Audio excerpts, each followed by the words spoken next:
episode is this, Producer Dan?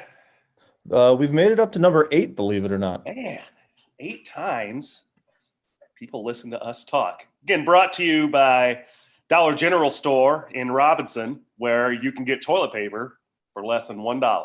And today, Travis, here's my thought. If I had 10 players come into me with mechanical flaws, and they were either pushy and steep, or they were losing the barrel or dumping the barrel behind them.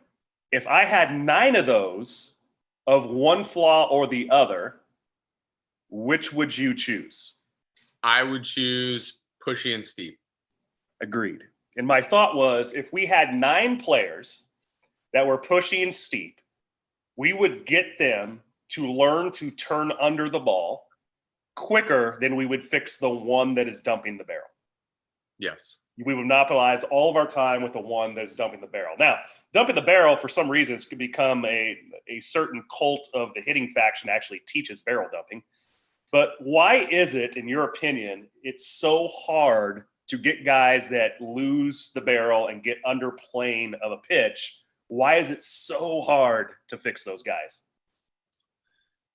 I think a lot of times barrel dumping can either be taught, like you kind of were alluding to right there. I think a lot of times barrel dump is either a strength issue, or like we've talked about before, the faster I turn, the more likely it is I'm going to barrel dump. So the faster I go, the harder it is to keep the hands from falling behind the body, which is what's going to give you the barrel dump. So I think, now with this showcase era, again, we're going back to the same kind of thought. Like, guys are trying to go so fast that they're just trying to run around the corner so fast with their body that the hands just physically can't keep up and go with them. So the barrel dumps. Now, I think also, obviously we went through the fad forever of, get the ball in the air. And, for most people to think get the ball in the air, they figure they have to get the barrel under the ball, not realizing that they just need to be able to get the ball out in front of them. So you get a lot of guys, I think, that just throw the barrel under the ball, trying to create lift. When in reality, yeah, that's good. When in reality, when I'm trying to explain, launch angle, as it were, I said your objective for most kids on a daily basis, because they don't have the bat speed to do the damage that they need to do anyways yet, is to simply make sure that they can get the ball over the infield. So my launch angle is like anything that gets the ball over the first line of defense is a good position to hit the ball, because that eliminates more than half the defenders on the field to simply just get the ball over the first line of defense. Now, if you've got a little bit more zip, maybe you can carry it over the second line of defense. Now you can take a shot at having a little bit of a higher launch because you can carry the ball farther. But if you can't, you're guaranteeing yourself a very high rate of success by simply getting the ball over the initial line of defense. I got something for you. What you got? So first, interesting statistic. I'm not going to be exactly right on this number, but I'm going to be within 5 points, I think. I've used this in a presentation. Big league level, stats from 2 years ago. 100-mile-an-hour hit at a 10-degree launch angle. What do you think the batting average is? 10-degree launch angle. 10 degrees? Probably 998. It's close. Yeah, it's like 978. It's like 975. Like, you are guaranteed to get a hit. And I'm guessing those ones that are outs would be into a shift where the second baseman's playing in shallow right field. It has to be, because there's no other way. It's like going over the infield and in front of the outfield, right? Yeah. But my thought on your launch angle there, in order to get the ball in the air, people are artificially dumping to do it, right? But isn't then getting the ball in the air less of a swing trait and more of be on time? If you are on time, you're likely to get the ball in the air, unless you continue in a negative attack angle, which rarely, but does sometimes still happen, where guys are just continuing to swing all the way down through the zone and that ball gets on the ground. But isn't getting the ball in the air more timing related? Yeah, 100%. I mean, if you just think about what a natural arc of the bat around the body would look like, if I'm catching the ball deeper, I would have to dump the barrel to be able to get any sort of upward movement in the barrel sooner. rather than just the arc moving out front naturally, rising as you catch the ball in front. That reminds me too of that video that was going around the internet for a while of Dante Bichette, and he was talking about essentially the same topic, and he's talking about launch angle, and he was saying, you got to know when to take your chances, because to also catch the ball farther in front, you have to begin a little bit sooner to get there. So you're also making a decision a little bit sooner to be able to get out there. And to do that, you're also taking a little bit more of a risk that you might misread some pitches or you might mishit some balls because you're committing sooner. But as a hitter, you have to learn when to and not to take those chances. Like when is it that I'm going up in the cage? Actually, this is what my conversation in our 4-on-1s in the cage were this week for the hitting groups. It was, we had two different cages going. We had a slower arced cage, and then we had a firmer cage. And I said, you guys need to understand, like, having an approach in these cages right now, if you're going out and facing Max Scherzer, if you're going out and facing some dude throwing 95, like, that is not the moment in your life that you should be taking a chance to, like, try to lose a baseball. Like, in that at bat, you're going to try to win an at bat, probably by leveling the ball off, because you're going to make a decision hopefully a little bit later. It's going to take you maybe what it feels like, more time to get to the ball. And then when you get in that lob cage, you got a guy throwing 66 miles an hour. Like, that's when you take your chances, because it's easier to make some mistakes and be able to catch the ball out in front and get some lift on a guy that's throwing slower. Now, that doesn't mean you're always taking a chance on that guy, but if I'm in a game and I'm going to take a chance on being able to launch a baseball, it's going to be on a guy that throws a little bit slower, because I know that my decision-making process has more time and I have more time. Yeah, that reminds me, there's a short time that I was a high school coach at Hazelwood Central in St. Louis. And in our conference, our rival is Hazelwood West, who ended up having 3 guys in their starting rotation that all were in the big leagues, 2 Phelps brothers and Kyle McClellan. And when we'd face them, of course, I was younger then, so when I would throw BP prior to the game, I'm like, we are going to see plus velocity for the high school level today. It's going to be 91, 92, which at the high school level, that's cheese. And we weren't a great hitting team. We were based on pitching and defense, and I actually spent very little time coaching hitting, because in a high school setting, you had like 2 weeks before you started playing. Like, what am I actually going to do in 2 weeks of changing mechanics? Like, this is your swing. This is how you're going to succeed with it. But I would throw BP basically as hard as I could and say, guys, today is a middle away day. That's the only thing you're looking for. And we're trying to see how many line drives as a righty that we can hit over the second baseman's head, because that's all you're going to get. You're not going to be able to pull the ball on this guy. His velocity is too good. So we were taking kind of the law of effective velocity, saying if I can look out over the plate, I'm going to lose 3 miles per hour on that pitch, and now it's hittable, meaning the perception of that pitch that was 91 is now 88. So it was just like a complete different approach in what we do on the PUS high school thrower that was throwing 75, and we could, hit double after doubles. Like, let's see how many singles we can hit today over the second baseman's head, because this guy's throwing cheese. Yeah, for sure. I mean, that's, I think that's probably a mistake that I made as a hitter, is no matter who you threw up there, I was like, I'm going to take my shot. And every once in a while it would work out, but more than not, it wouldn't, and it wasn't because of physicality. It was just poor approach. It was poor management of the situation. Whether at that time in life it was still like an egotistical thing or whatever it was just like, hey, I'm going to get this guy.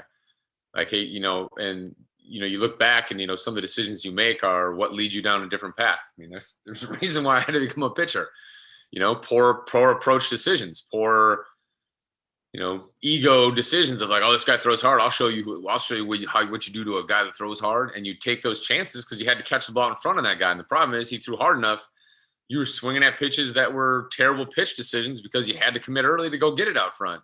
The next thing you know, you're on the bench going like, well, hopefully I get another shot at him, My next thought is, we're going back to if we have 9 guys that are either steep, pushy, or losing the barrel behind, and we both agreed that we'd rather have the steep and pushy guy. In your opinion, is that where so much of the teaching that we recognized over the last 15 years, 20 years, was way more of use your hands, get your hands to the ball? Do you think that was going from baseline, lower level, grassroots up so kids could handle the bat? Or do you think that was being taught from the big leagues filtering down because those guys likely are in sequence and they are thinking more of their hands as the last piece of that. Well, I think a lot of it's changed now. Obviously, like if you look at like when we were coming up, there wasn't social media. People weren't posting their thoughts. You couldn't watch a video on Chipper Jones or Mike Trout or some of these guys that have come out and said, I feel like I'm down to the ball, because you didn't have access to that. So I would assume, like when we were growing up, if people were talking about hands, it almost had to be from that point, it had to be somewhere from the bottom. Now I would say that a lot of that thought is now coming from the top down because we have access. And those guys, a lot of them that put their thoughts out on social media or in video form somewhere, they think about being down or steeper to the ball, or maybe the thought of more pushy into the swing. And I think when you get a younger kid as a coach, even if you don't know a lot about the swing, you notice the difference between the hands going this way and the hands going that way. Yeah. So I think even as just a normal person that's watched the game, you're like, well, that's not what those guys that I'm seeing on TV, that's not what they look like they're doing. And I think, the next thought would be like, hey, let's keep the hands closer to the body. Let's even have less of a load, and let's just kind of get going to the ball. So I think, I think it works probably both ways. I think now it's probably more driven from the top simply because they talk about stuff like that. And everybody has access to it. It's like like I said, it's like the Bichette video I talked about earlier. That thing, I don't even know how many times that thing was viewed. I probably watched it 4 or 5 times myself, just because I like the way that he articulated the thought. Yeah, good. So I'll use him as a reference. Wait a minute, Travis, that was an old school thought. I know, a new school guy. No, but it was an old school thought with a new school feel. So he was. I was just joking. No, but the whole old school, new school argument is. But it is. If you listen, the best part of it is if you hear him talk, like you can tell that he understands. You can tell he understands kind of what's happening now in the culture of learning, like how we are learning the game a little bit different than it was learned then. That doesn't mean that the game is different. We're just learning it slightly different. Yeah, that's well put. He did a good job of blending those two things together, where people that are coming up now go, oh, that makes sense to me. And people that have played the game a long time ago listen to it and go, oh, that makes sense to me. And I think that's why the way he did it was so valuable, because it fed both. Yeah, that's well said. I think if I had 100 professional players, this is good for people on the amateur side who are listening to this, 100 professional players, and you said, what is your swing thought? 98 are going to come back of those 100 and say, I think I have to swing down. And I have a big league guy that I'll be working with after this podcast this morning in the cage, and he literally thinks he is hammering down on the pitch, like literally swinging straight friggin' down. And he doesn't do that, but that's what he has to think to tighten up his swing, is essentially be short to the ball. Because if he loses it at all behind him, the rest of the swing is a compensating move. And there are guys that could probably get the barrel a little bit deeper with incredible turn speed and good breaks at the end and get to those pitches. But the vast majority of hitters, even at the big league level, can't do that, man. The timing is at such a premium. It's never been harder. The velocity in the game has never been harder. The velocity at the minor league level has never been harder. I mean, we were at Instructs this year. High school, same thing. And I mean, we were playing. I was joking with the GM of the Giants, and I said, "You have more guys in Instructs. These are like A-ball at the top, maybe double A guys, throwing 98 to 100 than you do on your big league team." And he kind of laughs. And like, there's so many of those guys out there, like just young Latin American kids, 6'8", just throwing the tar out of the ball, like 98 to 100. I'm like, oh my God, strap it on, boys. Time to compete. Yeah, and it's not even just the speed, because again, think about what that does to the decision-making window. The quicker that ball's getting on me, the less time that I have again to make decisions. So it's not even just like, hey, this ball's coming fast, like you got to be ready to move. It's, do I have to cheat a little bit? Is my swing built to get to this ball on time without me feeling like I need to cheat a little bit? So I think, there's so much that goes into that, and that's why velocity is still going to be at a premium. and it's going to be hard for velocity not to be a premium. And that doesn't mean that there's not quality guys that can really pitch that throw with less velocity. But if you give me a guy that's got really good pitch ability, you take a guy like Kyle Hendricks, simply because obviously being a Chicago guy, a guy that doesn't throw with high velocity, but is very effective because he locates well, he mixes his pitches up well, he tunnels those pitches pretty well. Now, if you give me that same guy like him and he throws 97 and he has the same control and he has the same secondary pitches, well, who are you going to take? I'm going to take the guy that gives guys less time to react, not just taking the guy who pitches well. I'm going to take the guy that does both. And it's going to keep going that way because guys are finding out. I mean, there's guys now that there's guys that throw 95 plus that can't even find a home. Yeah. There's guys that are the safest bet in the history of scouting, right? The radar gun. And when we were in high school, like if a guy threw, or even probably college, really, if a guy threw 90, like that 90 was the magic number. That's going to get you drafted. Now, even from the right side, you're seeing guys that throw 93 to 95 that can't find a job in pro ball, which is just mind-boggling to me. Now, I got a next question for you. We're going to shift gears here. We talked last week because you mentioned Hendricks and made me think of this from the pitching side, that guys that can have command have just exceptional proprioception. They know where body parts are in space. And we talked about being able to do a run and gun and still locating the pitch, stepping sideways off the mound, throwing sidearm and still be able to locate the pitch. On the hitting side, I would describe that same feel, not just with barrel awareness, but I'm going to take it a step further in decision-making. And decision-making, to me, is one, if not the hardest thing to teach.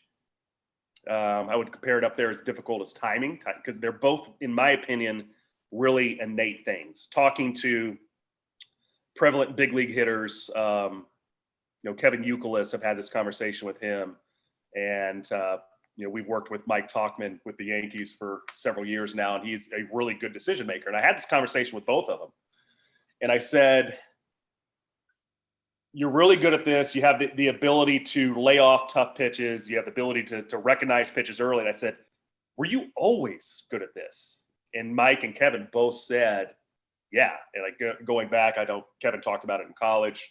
Mike said, even when he was like, I think it was Little League. I don't know if he played Little League or travel ball or what it was. He was like, I've always been able to do this. Is it an innate quality, or is that something players can get better at, in your opinion? Yeah, I mean, I would say, like, if you think about it, like at a younger age, it's what do you put the value on that we're teaching the youth, right? So, are we teaching them to just be better athletes? Are we starting decision-making, work early? Like how often, when we first started coaching, how often did we do decision-making work? Like now, once a hitter gets relatively close to, moving well for themselves, or mechanics, or however you want to word that, we primarily go away from any sort of, mechanical work. It's like, hey, you're moving well enough that you should be able to hit well without feeling like you need to try to be perfect. Let's just start making good decisions, and let's start finding a way. And when I say make good decisions, it's not just like what pitches, in my mind, it's not just what pitches to swing at, but the positions you're going to put yourself in to hit those pitches. So decision making is that quick movement of, how am I going to get this done to that pitch? So I can make a decision and say, hey, I made a decision, that ball's close enough for me to go get, but can I make a decision as to what the position my body needs to be in to make that decision? So I've been on loop on this. This is kind of where my thought on that decision making thing is. And I do this part of the decision making, and I'll tell you about how I set up the other part of the decision making stuff now. But I've been on loop with this Mike Trout video, where it looks like he misread a breaking pitch, and he ends up basically tilting over to probably 40 degrees tilted over the plate. So basically almost completely sideways. Yeah. So this would be like a ball that's going to be mid shin, right? Yeah. Low and away. But you could tell that early he misread the pitch because his posture had to drop considerably to get to the ball. And when you look at it, look at the video, I'm like, man, like for how far his head is almost over the plate, for how far his upper body weight is leaning forward, he had complete balance in his lead foot. And then you look at it and say, okay, well, the whole kickback thing, like his foot might have kicked back 2.5 feet. So for him to lean over farther, and for him, I'm assuming just the spur of the moment to keep balance, he had to have something go obviously opposite direction to stabilize on the front foot, to have balance there so the upper body could feel like it could do what he needed it to do. So in my mind, like I could be wrong. I can't imagine that Mike Trout grew up working on that move, on just like, hey, when a ball's here, I'm going to practice 1,000 reps of having this kickback so I could bounce on this foot, tilt this way, and still hit this ball well. So, I think Mike Trout was probably born with, something like that a little bit, where he just, not born with it, but just like immediately his brain would work that way, where he was just like, what he valued in what he was doing was somewhat probably of balance. Like, I have to have balance to feel like I can do what I need to do. And without maybe training it every day, the value of what he was doing might have been balance.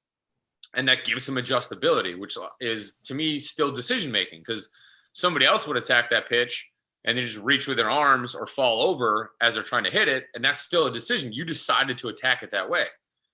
And I'll let you kind of talk about that a little bit if you've got something to say. Yeah, I do. I think, one, do you think anybody ever taught Mike Trout or told him what his back leg did in that swing? No chance. No chance. Well, I mean, I can't say no chance. I don't know. I would say yeah, no. True. Yeah. Well, to me, that is the innate ability of a super athlete to find body positions, really probably self-organizing. And the best in the game can do that, man. They can make what you're calling a decision, but they can solve complex problems in a lot shorter amount of time than what the normal human being can do. And by solving complex problems, that was it. It might be he valued balance and his body figured out how to get into that position. I think if we leave hitter, and you and I have talked about this a lot, and I say, again, I don't mean to try to shut down my own business, but if we let hitters be athletes, and you that word is key, because it's not just playing baseball, it's not just hitting. If we let hitters be athletes and we don't coach them for their first 12 years of life, the best athletes are going to be able to figure out how to solve those complex problems. You just have to put them in a lot of different scenarios in order to do it. So again, that can't just be throwing baseballs at them. Like, you have to solve what makes the dynamic athlete is putting their bodies in a bunch of foreign positions that allow them to have the brainwave figure out what I need to do in this scenario, which is why, to me, in football is questionable with the helmet situation. I played through college football. I don't know if I had a son. I don't. I would let them play football today without solving the helmet issue. But to me, football, and I would say soccer, the things that you just have to change and make decisions innately without just subconsciously are so great for athleticism. Because of the unpredictability of it. Would we, kind of went long story long there, would we be better off in the right environment? Because again, there has to be a lot of different stimuli to the hitter. Would we be better off letting these guys just figure it out, these kids? I mean, I think I think, like you said, like, to get to your point, the key word being athlete. So I think part of it is, in the first place, like, you have to get people functionally strong for their body weight. So obviously a younger kid doesn't need to be as strong because they don't have as much body weight. So it takes less to control what they have. Like, we have to help kids become stable. We have to help them. Which is really hard. You throw that out there as like, well, this is a small thing, but that's huge, because you're right. I would say the majority of the hitters and pitchers that we come in that are really, really young, the thing that makes mechanics super hard for them is they lack body control. Now, I wouldn't even say awareness, just body control, because they aren't strong enough yet to have body control, dynamic balance, moving from one leg to another and still control their body while they do it. And that's hard, man. That's hard. And you immediately know though, like, there's some of those kids, they come in and you're just like, you're special. And like we said, like then you like usually my next question, like we had in the conversation a few weeks back, is did you wrestle or did you do gymnastics? Because wrestling again is like what you'd say is like football or soccer or anything else where you have to make decisions quick. In wrestling, it's you have to learn how to control your body weight versus somebody else's body weight versus what they're trying to set up versus what you're trying to set up, and it's constantly changing. There's never a moment where it really stays the same. There's always a shift of body weight, and you have to reshift or you have to offset or plan for your exit strategy to break free or anything else like that. Like, so you get kids that probably put themselves in some sports or in some ways of training without them thinking about it, even if it's like karate, just for stability, balance, stuff like that. And you look at those kids then as they're at a younger age having success in other sports simply because at that point they're more athletic. They have better control because they are more stable, because they understand how to manipulate their body weight or to make decisions a little bit quicker because they have to in other areas. But do I think you can still, I think there's ability to help push that or teach that? Yeah, I think there is. And I think it's kind of, again, it goes back to like, what do we value? Do we value output in a game at a young age? Like, are we saying, listen, man, I want you to throw 70% strikes as a 10-year-old? Because to throw 70% strikes, you're not probably going to figure out how to athletically do something at a high level. It's going to be, you gave me the task of throwing this ball over the plate. I'm just going to straight line push it because I know I have a better chance of it going straight if I'm going this way than if I'm having to rotate and control a rotation, which makes it harder to control it because I have to be stronger. I have to be more stable when I'm rotating to control than just throwing a dart. So I think a lot of it is the task that you're giving the kid. If you gave the kid, hey, here's the task. Let's see who can throw from 4 different arm angles and still hit that box over there. Because now you're giving again multiple harder tasks. Like, how many young kids work on throwing like that slightly submarine throw to first base as an infielder? But you get kids that you put them in a position that's foreign to them, that is also more difficult to manage. Like leaning over is obviously more difficult to manage than standing upright. And you say, let's see if you can solve this task. And you sit there and like, even if it's, hey, we're going to do 10 throws like this every single time that we're in practice. And the first 2-3 weeks might be terrible. Like you might not throw a ball anywhere near where it needs to go. You might feel like you're going to fall over when you're throwing it, but it's what you task and what you choose to task and make important to the kid. So if the kid thinks it's important, like your only task, like growing up, the task was, and still is now, I hear this still this day, and it just irritates me. The task in hitting has always been don't strike out. When you're young, the worst thing in the world to do when you're a young kid is to strike out. I used to cry every time I struck out. Well, we all did because we knew we were in trouble. Like it was like, that I like hated to strike out. Well, but you knew not only that, you knew like your coaches were going to be upset. You knew that your parents were going to be like, come on, man. But the thing was, the task was never, hey, you need to learn to control your body better. Hey, you need to learn how to rotate quicker. Hey, you need to learn how to do this. The task was simply like, don't strike out. And it like, why not just go up and bunt then? I'll never strike out. Like, I'm not going to be a great athlete because I'm not training myself to be a great athlete. I'm just training myself to not fail at the task you're telling me is appropriate for me.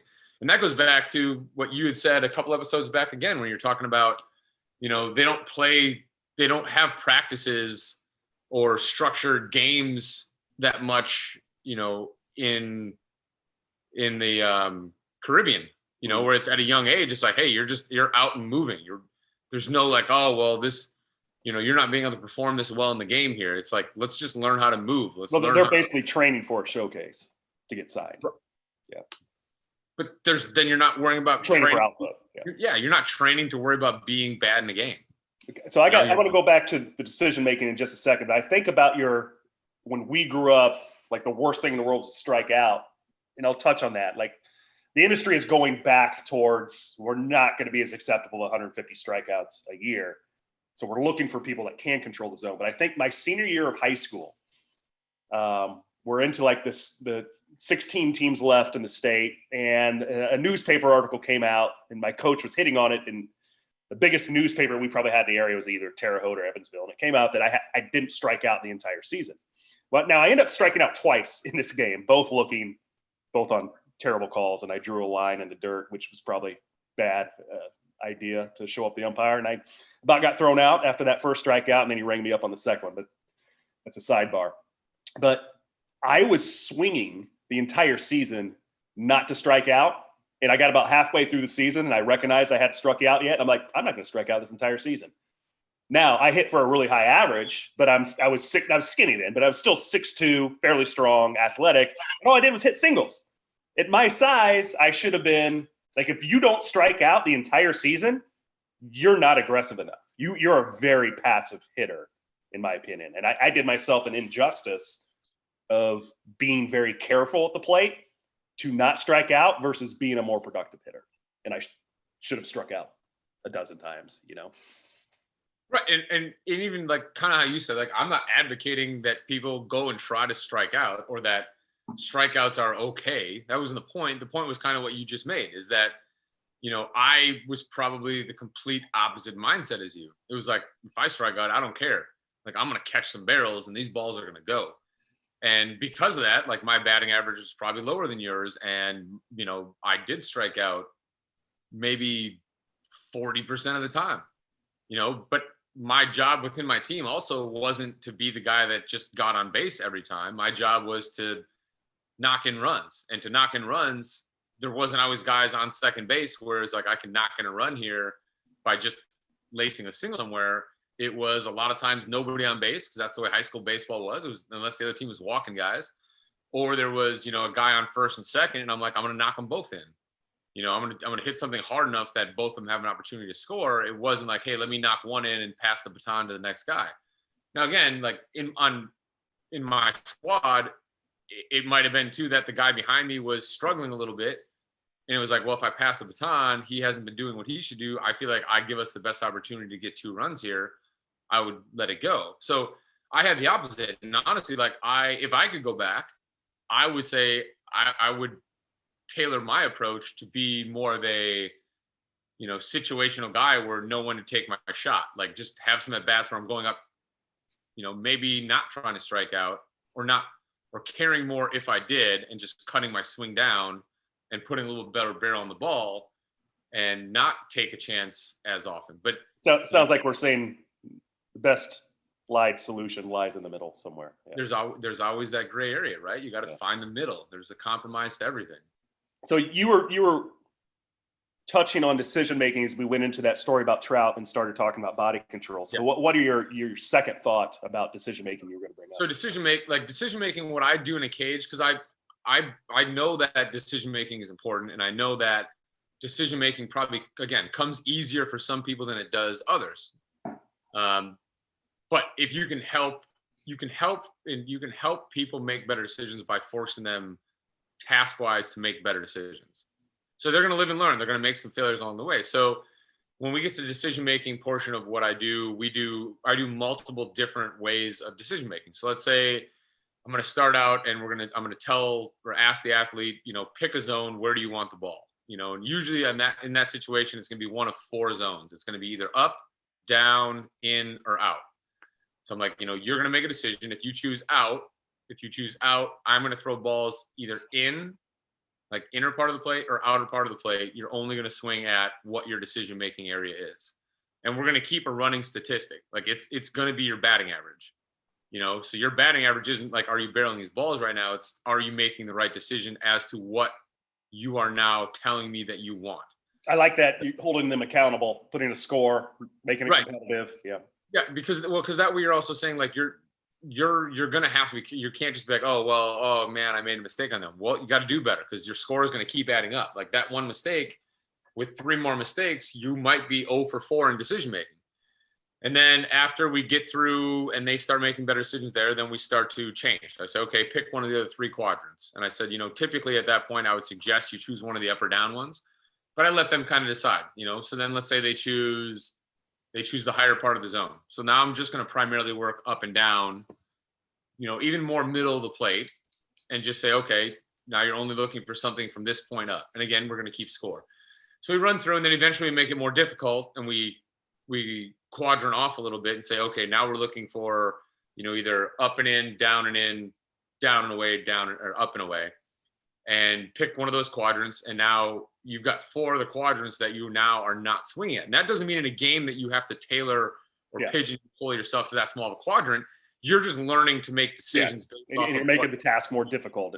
Yes. And then after we kind of graduate from that, then obviously it becomes backing up and having to make those decisions at a higher speed. So it starts in just a simpler, slower, short overhand. I call it overhand flip because I don't like to do underhand flips. And then I'll go back and I'll throw harder from farther away. Then what we'll do is I'll bring it back up again. We'll go to a shorter flip and I'll show them 2 different spins. So I'll show them basically like a fastball spin, and then I'll show them something that's got more of like side spin. So whether it be just like a slider kind of spin or whatever. And I'll throw them a couple of each. Like, hey, look at how this ball looks. Because sometimes you don't see the spin, but you can see that the essentially the color of the ball based off of how the seam is spinning. Yeah, and the shape of the ball will look slightly different. Yeah. Right. So I'll do that, and I'll say, okay, pick one, and they'll say, okay, I'm gonna hit the one that's spinning. So then that round becomes, I'm gonna throw some that have fastball spins, some that have either like slider spin or whatever, and they chose to swing at only the ones that were spinning like a slider, let's say. Then those are the ones they swing at. So their decision making then becomes they have to be able to see what the ball looks like, and then make a decision as to which ones they're gonna hit. Now those ones are tougher.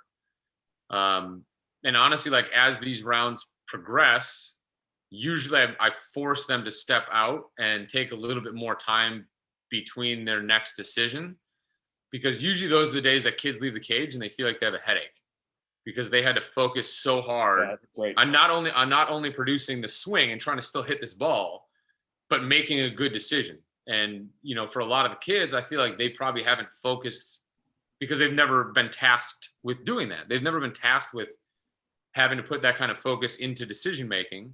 And as we go through it at first, I don't care whether they barrel the ball that much. I don't care as long as they're making accurate decisions, I don't care whether they're barreling the ball as much. Then as those rounds progress, and when I say rounds, we might be like, in what I do, we might be like 3 lessons down the road. It is now like, hey, now your task is make a good decision and barrel the ball. And your score is now based off of getting 2 things right. So if you make a good decision and you mishit it, you're still 0 for 1 in what we're doing.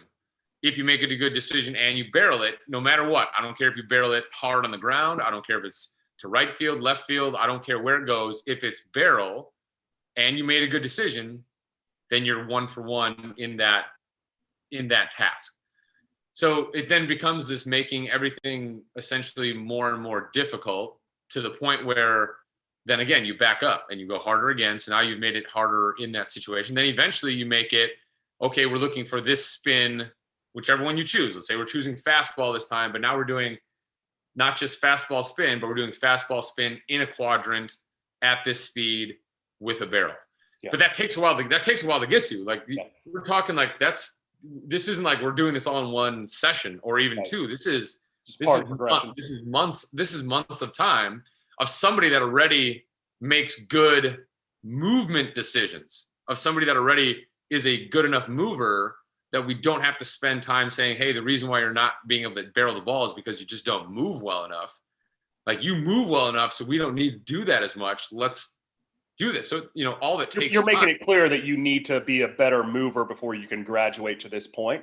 Man, I don't know. I got a question for you here. I don't know that that's the case. I think there's always the chicken or the egg debate on any of this stuff. I think that a lot of times for young kids to have success, they need to be a better mover to have success so they can barrel the ball.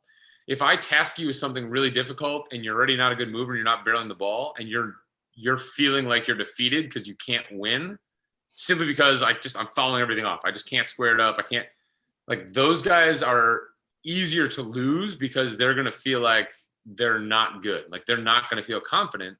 And then when you're not confident, it's going to be more of a tense situation. And when you get tense, it's going to be harder to make the right decision. So if you said I had to value one more than the other currently right now with the way I think today, I would say good mover first, and then I would say decision making second. Okay. So I'm going to ask you this question. Do we have the lesson model all wrong? And this is a loaded question, so to say, because it's going to have opinion, because I think of the majority of lessons in any academy across the United States, the first thing that the hitter, regardless of age, is going to work on is mechanics. And they're probably going to do timing work at some point, meaning that at some point somebody's going to throw an overhand to them at a batting practice distance. Would we be better serviced if all we did with athletes that came in were timing and decision making? Would they become better hitters if we didn't even discuss mechanics? Or is that just too, like, from one extreme to the other? And so to add on to the question, what is the perfect model? What is the perfect lesson model? I think there's a happy medium. Like I said, if a kid comes in and he's I a would good, assume you're going to say that. if a kid comes in and he's a good mover,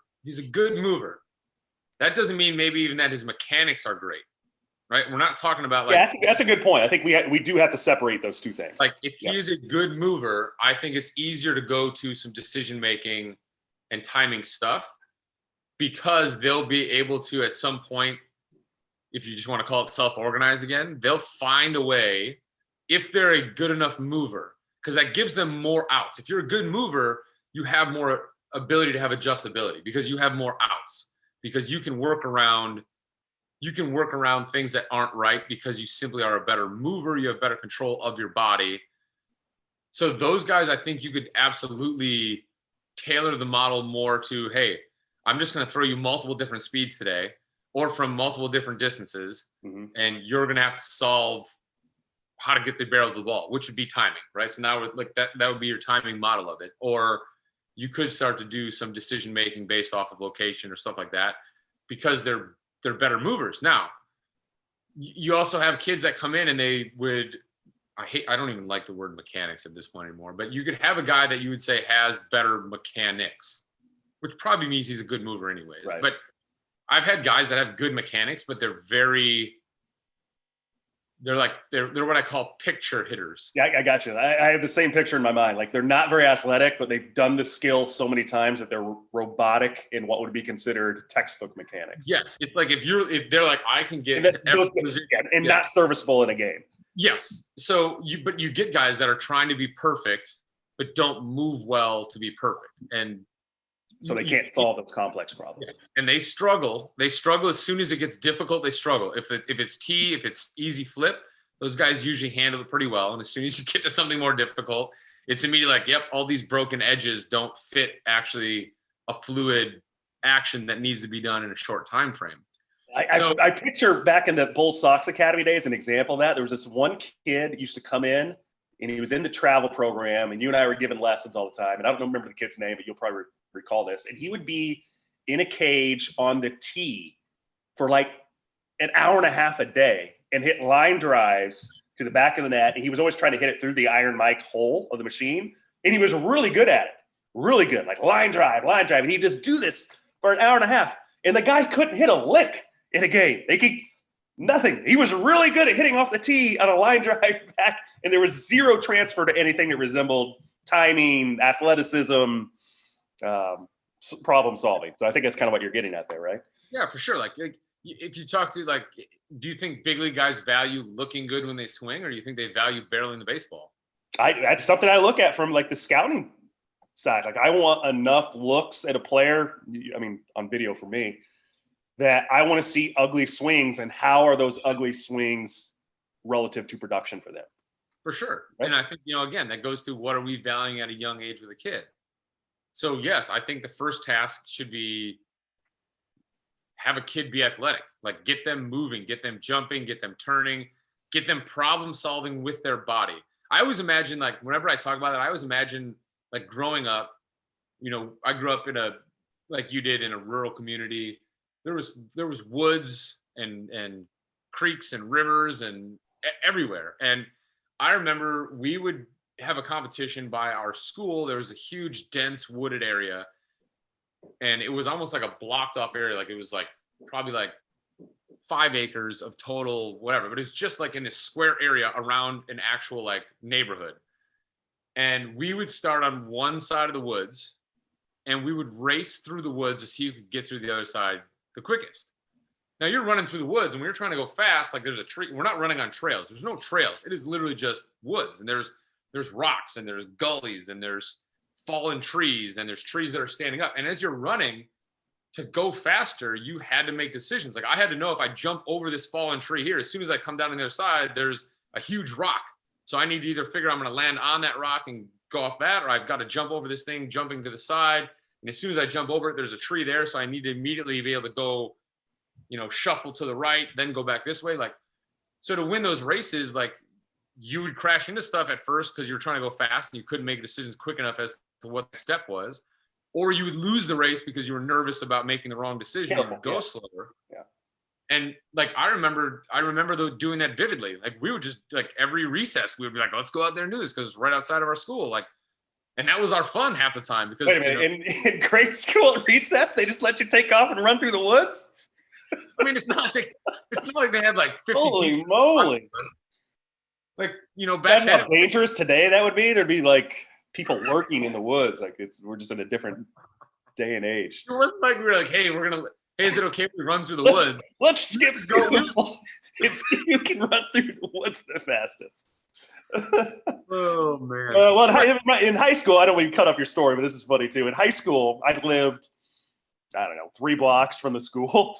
We would skip like the 7th hour, which I think was study hall, and we would go play wiffle ball at my house for 7th hour, and then come back to the school for whatever practice we have.